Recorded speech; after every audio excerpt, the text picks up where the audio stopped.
Hello, and welcome to Distant Echoes, Episode 3, New Mexico 3, the Mogollon. Last time we covered the development of the Ancestral Puebloans, from the shift to a more plant-heavy diet and early cultigens to small above-ground farming communities. There are two other major groups in the southwest that don't get as much of a spotlight as they deserve, the Mogollon and the Hohokam. The latter are mostly in Arizona and northern Mexico, and outside of the scope of this series. The Mogollon, on the other hand, were located in southern New Mexico and northern Mexico. They didn't build as grand of structures as the Ancestral Puebloans, and by and large their culture disappeared before the arrival of the Spanish. As a result, there has been a lot less academic interest. This lack of interest will also cause this episode to be quite a bit shorter than the others. When I was first conceptualizing how to approach the prehistory of New Mexico, one of my first ideas was to jump back and forth between the Ancestral Puebloans and the Mogollon people. But it just proved difficult to find enough information to compare and contrast these cultures that much. There's also a unique difficulty with their archaeological record. For one of the subcultures we'll be talking about the most in this episode, the Mimbres, their bowls are highly sought after by art collectors, and many of their sites are not under government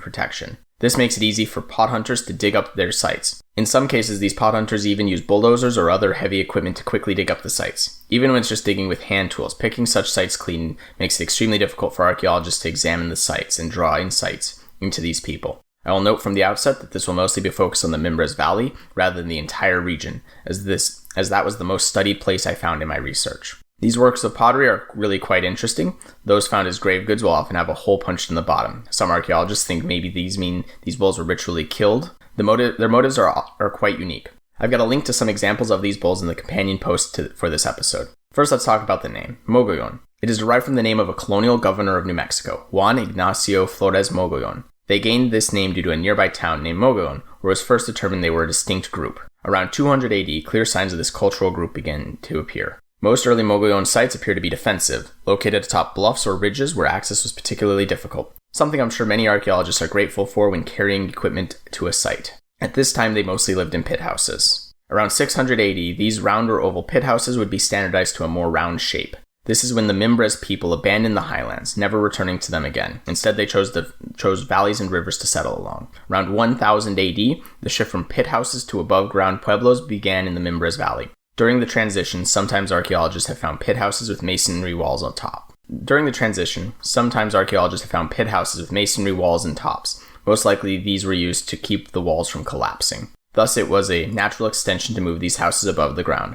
Often these sites would be built upon previous pit houses. This is when the Mimbres Classic period begins. The pottery created by these people during this very short time is truly unique. It is thought that the reason these motifs appear is closer contact with the Hohokam. This period is truly the peak of the Mimbres society with the largest estimated population. Estimating population is extremely difficult. Some groups could have had larger homes than the number of people that lived in it at any one time. There are some traditions where the husband moves in with his wife's family. Thus, a family that had only daughters could be trying to fit nearly 3 generations into the same size home as a family that had only sons, which at some points could only be trying to fit 1 or 2 generations. But, on average, the number of living rooms are counted, and this is extrapolated to estimate the population. There's also evidence of the Mimbres being part of an extensive trade network. Macaw skeletons have been found, much like their contemporaries in Chaco Canyon to the north, implying they too were involved in the trade networks that existed at the time. However, that was not to last. Around 1100, Chaco Canyon began to collapse, which we'll get to soon enough, and with that collapse, the Mimbres also began to decline.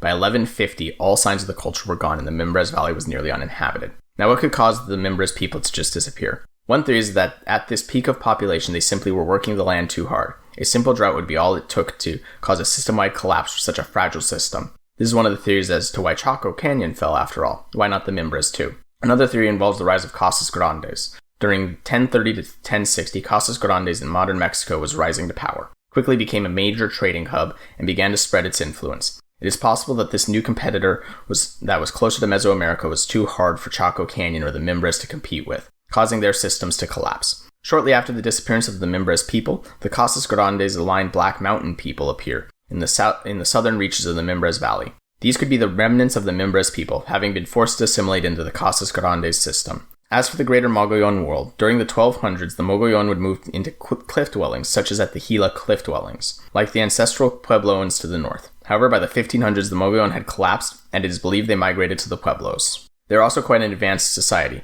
Much like the Ancestral Puebloans, they have found evidence at places like Casas Grandes of calendars. Slots would line up with the sun at specific times of year in the form of a calendar. With that, I'll wrap up this episode on the Mogollon. Next time, we'll talk about the rise and fall of Chaco Canyon.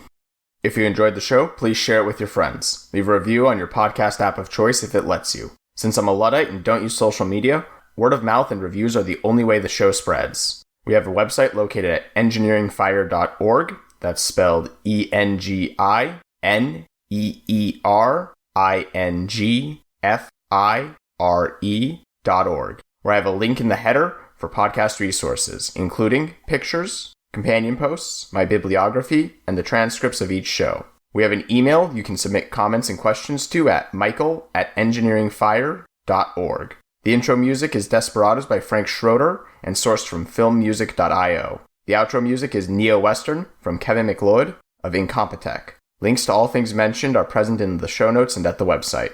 Thank you all so much for listening, and I will see you in the next episode.